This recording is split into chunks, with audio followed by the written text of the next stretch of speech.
बिस्मिल्लाहिर्रहमानिर्रहीम। अस्सलाम वालेकुम स्टूडेंट्स, मेरा नाम इमरान अहमद है और मैं आपका कंप्यूटर साइंस का टीचर हूँ। स्टूडेंट्स, आज के लेक्चर के अंदर मैं आपको बताऊंगा कॉन्सेप्ट ऑफ फंक्शंस कि फंक्शंस को हम सी लैंग्वेज के अंदर यूज़ करते हैं, उन फंक्शंस की डेफिनेशन क्या है, बेसिकली फंक्शंस होते क्या है। उसके बाद मैं आपको ये बताऊंगा कि फंक्शंस की टाइप्स कितनी होती हैं। देन लास्ट में हम बात करेंगे एडवांटेजेस ऑफ फंक्शंस की। तो आइए स्टूडेंट्स, फिर आज का लेक्चर फॉर्मली स्टार्ट करते हैं। तो स्टूडेंट्स, आज हम बात करेंगे फंक्शंस की। फंक्शंस को हम ऑलरेडी अपने प्रोग्राम्स के अंदर यूज़ कर चुके हैं। मैं भी आपको बताऊंगा तो आपको आइडिया हो जाएगा कि कौन से फंक्शंस हम प्रोग्राम्स के अंदर यूज़ कर चुके हैं। सी लैंग्वेज के अंदर फंक्शंस यूज़ करना बहुत ज़रूरी है और आपको इसका कॉन्सेप्ट बहुत अच्छी तरह होना चाहिए। अब फंक्शंस होते क्या, पहले तो उसकी फॉर्मल डेफिनेशन देख लेते हैं, फिर मैं आपको इसका कॉन्सेप्ट भी समझा देता हूँ। A function is a block of statements which performs a particular task. For example, printf and scanf functions. Students, printf और scanf के functions हम ऑलरेडी अपने previous lectures के अंदर जो हमने प्रोग्राम लिखे थे C लैंग्वेज के अंदर, उसमें हम यूज़ कर चुके हैं।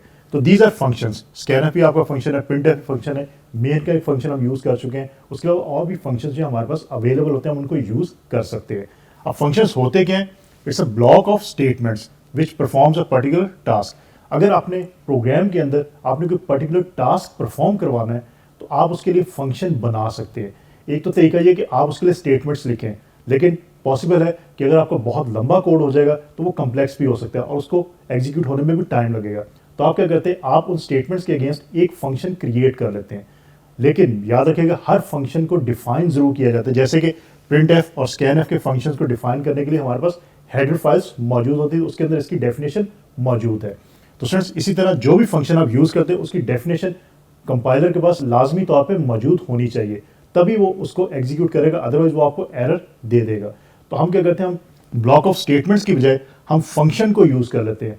हम किसी भी जगह पे जो है फंक्शन को डिफाइन कर देते हैं, उसके बाद उस फंक्शन का जो नाम होगा उसको प्रोग्राम में किसी भी जगह पे हम उसको कॉल कर लेंगे या यूज़ कर लेंगे। तो ये कैसे करेंगे, हम अभी कमिंग लेक्चर्स के अंदर इसकी बात करेंगे बहुत डिटेल के साथ। आज का कॉन्सेप्ट समझ लीजिए कि block of statements which performs a particular task, इसको हम फंक्शन का नाम देते हैं।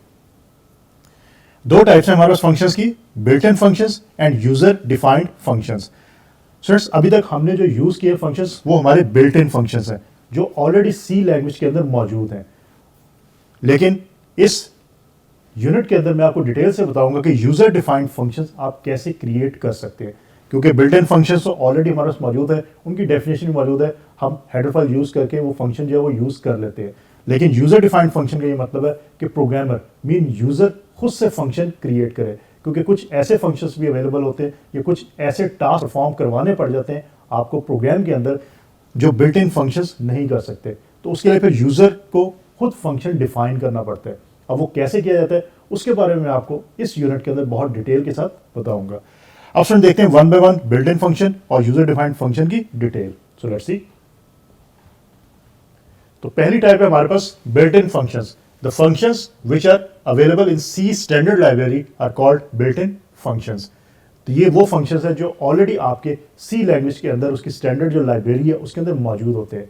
स्टूडेंट्स, अगर आप डिटेल देखना चाहते हैं सी स्टैंडर्ड लाइब्रेरी के अंदर कौन कौन से फंक्शंस है तो आप गूगल के ऊपर इसको सर्च कर सकते हैं और वहां से आपको जितने भी फंक्शन सी लैंग्वेज के अंदर मौजूद हैं वो आपको अवेलेबल हो जाएंगे, आप उनको देख सकते हैं और उसके अंदर आपको प्रिंटफ और स्कैनफ भी नजर आएंगे। For example, printf and scanf are built in functions. तो ये आपके बिल्ट इन फंक्शंस है। तो याद रखिएगा, बिल्ट इन फंक्शंस कौन से हैं जो सी की स्टैंडर्ड लाइब्रेरी के अंदर ऑलरेडी मौजूद हैं और हम उन फंक्शंस को सिर्फ यूज करते हैं, हम उसको कहीं डिफाइन नहीं करते। याद रखिए, जब भी आपने फंक्शन यूज करना है तो उसकी डेफिनेशन भी कहीं ना कहीं प्रोग्राम के अंदर मौजूद होनी चाहिए। जो बिल्ट इन फंक्शंस हैं उनकी डेफिनेशन हम ऑलरेडी प्रीवियस लेक्चर्स में बात कर चुके हैं कि हेडर फाइल के अंदर मौजूद होती है, इसलिए हम हेडर फाइल्स को ऐड करते हैं। लेकिन अभी मैं आपको बताऊंगा यूजर डिफाइंड फंक्शंस की, इनकी डिस्क्रिप्शन या इनकी डेफिनेशन हेडर फाइल के अंदर मौजूद नहीं होगी। इनको डिफाइन आपको प्रोग्राम के अंदर कहीं ना कहीं करना पड़ेगा। अगर आप नहीं करेंगे और आप सिर्फ फंक्शन को यूज कर लेंगे या उसके नाम को यूज कर लेंगे तो कंपाइलर आपको एरर दे देगा, क्योंकि आपको पता है कि आपके कंप्यूटर्स के अंदर जो भी लैंग्वेजेस यूज होती हैं वो स्टेप बाय स्टेप जो इंस्ट्रक्शंस है उनकी बेस पे काम करती हैं। तो अगर किसी फंक्शन का नाम आप यूज कर रहे हैं और उसकी डेफिनेशन मौजूद नहीं है आपके प्रोग्राम के अंदर तो आपको एरर मिल जाएगा। Second one is user defined functions. The functions which are defined by a programmer are called user defined functions. तो ऐसे तमाम फंक्शंस जो प्रोग्रामर खुद से बनाता है और प्रोग्राम के अंदर यूज करता है उसको हम यूजर डिफाइंड फंक्शंस का नाम दे सकते हैं। कमिंग लेक्चर्स के अंदर मैं आपको यूजर डिफाइंड फंक्शन जो है वो लिखने बताऊंगा कि कैसे आप इसको लिख सकते हैं, तो इजीली आपको अंडरस्टैंड हो जाएगा कि कैसे आप बना सकते हैं। क्योंकि तमाम जो टास्क आपने परफॉर्म करवाने होते हैं अपने प्रोग्राम के अंदर, हो सकता है कि इस तमाम टास्क के अगेंस्ट आपके पास बिल्ट इन फंक्शंस मौजूद ना हो। और स्टूडेंट्स याद रखिएगा, अगर आपके पास बिल्ट इन फंक्शन किसी भी टास्क के अगेंस्ट मौजूद है तो आप बिल्ट इन फंक्शन को यूज़ करें, लेकिन अगर नहीं मौजूद तो फिर आप यूज़र डिफाइंड फंक्शन जो खुद से बना सकते हैं। तो वो बनाना मैं आपको कमिंग लेक्चर्स के अंदर बताऊंगा। अब बात करते हैं कुछ फंक्शंस के एडवांटेजेस की, कि इसका फ़ायदा क्या है, फंक्शंस को यूज़ करने का फ़ायदा क्या होता है हमें। रीयूजेबिलिटी। अब रीयूजेबिलिटी का क्या मतलब है? It means that whenever we need to use the function we just call the function. अब स्टूडेंट्स हो सकता है कि कोई एक टास्क आपको प्रोग्राम के अंदर डिफरेंट जगहों पे परफॉर्म करवाना पड़ जाए, तो उसका ये मतलब है कि आपको हर दफ़ा वो जो ब्लॉक ऑफ स्टेटमेंट्स होगी वो स्पेसिफिक जगह पे लिखनी पड़ेंगी। हो सकता है मैं कहता हूँ एक प्रोग्राम मैंने लिखा है सी लैंग्वेज के अंदर, उसमें 3 जगह पे मुझे कोई स्पेसिफिक टास्क या परफॉर्म करवाना पड़ गया, तो इसके बाद 3 जगह पे मुझे कोड लिखना पड़ेगा, जो पॉसिबल है कि 10 लाइन्स का है, तो इसके बाद 30 लाइन्स का मुझे कोड लिखना पड़ेगा। उसके अगेंस्ट मैं ये करूँगा कि मैं एक फंक्शन क्रिएट कर लेता हूँ। फंक्शन का ये मतलब है कि उसको सिर्फ एक दफ़ा मैंने डिफाइन करना है, और फिर जब नेक्स्ट टाइम या उससे नेक्स्ट टाइम मैंने यूज़ करना है फंक्शन को, मैं सिर्फ उसके नाम को यूज़ करते हुए फंक्शन को कॉल कर लूँगा। That is called reusability. इससे आपकी लाइन्स ऑफ कोड की जो लाइन्स है वो कम हो जाएंगी, और जो लाइन्स कम होगी तो आपकी कम्प्लेक्सिटी ऑफ कोड भी रिड्यूस हो जाएगी। तो इसलिए हम रीयूजेबिलिटी को बहुत इंपॉर्टेंस देते हैं, और आपके फंक्शंस का सबसे बड़ा ये एडवांटेज भी है। We do not need to write the same set of statements again and again. तो यही वजह है कि एक दफ़ा आप सिर्फ उसको डिफाइन कर देते हैं, और देन जब भी आपने उस फंक्शन की डेफिनेशन जो है उसको यूज़ करना है तो आप सिर्फ फंक्शन के नेम को कॉल कर लेते हो, और आपका फंक्शन जो है वो परफॉर्मेंस उसी तरह देता है जैसे कि आपने सेट ऑफ स्टेटमेंट्स वहाँ पे भी लिख दी हैं। तो इस तरह इसका पहला एडवांटेज है। अब देखते हैं कि दूसरा एडवांटेज हमारे पास फंक्शंस का क्या है। Second advantage is separation of task. Functions allow us to separate the code of one task from the code of other task. So functions different जो आपके टास्क है उनके कोड को भी डिफरेंट कर देता है, क्योंकि आप हर टास्क के अगेंस्ट एक फंक्शन क्रिएट कर रहे हैं। तो इसका मतलब है कि अगर किसी स्पेसिफिक फंक्शन के अंदर प्रॉब्लम है तो आपको सिर्फ उसी फंक्शन के अंदर जो कोड लिखा है उसको आपको ठीक करना है, आपको बाकी फंक्शंस के कोड को देखने की जरूरत नहीं है। Like if we have a problem in one function then we do not need to check the whole program for removing the problem. तो स्टूडेंट्स इस तरह आप सेपरेशन ऑफ टास्क की बेस के ऊपर जो फंक्शन जब आप बनाते हैं तो आपका फ़ायदा हो जाता है कि आपको प्रोग्राम के अंदर अगर कोई प्रॉब्लम आती है तो जिस स्पेसिफिक फंक्शन के अगेंस्ट आपको प्रॉब्लम फेस करनी पड़ रही है आप सिर्फ उसी स्पेसिफिक फंक्शन को चेक करते हो, आप बाकी फंक्शंस को चेक नहीं करते। तो इस तरह आपका ये भी एक बेनिफिट है। Third one is handling the complexity of the program.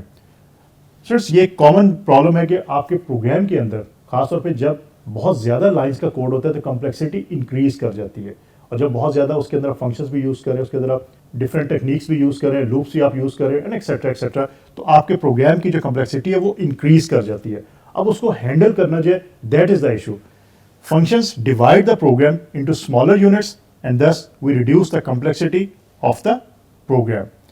अब फ्रेंड्स फंक्शन क्या करते हैं, वो डिवाइड कर देते हैं आपके प्रोग्राम को स्मॉलर यूनिट्स के अंदर, और इस टेक्निक को अगर आपको याद है प्रीवियस ग्रेड आपका तो आपको पता होना चाहिए, इस टेक्निक को हम डिवाइड एंड कंकर का नाम देते हैं कि हम डिफरेंट यूनिट्स के अंदर जो है वो डिवाइड कर देते हैं अपने प्रोग्राम को, तो इससे कम्प्लेक्सिटी जो ख़त्म नहीं होती लेकिन रिड्यूस हो जाती है। तो हम इजीली जो है अपने प्रोग्राम को अंडरस्टैंड कर लेते हैं, और जो भी हमने फंक्शन परफॉर्म करवाना है हम इजीली करवा सकते हैं।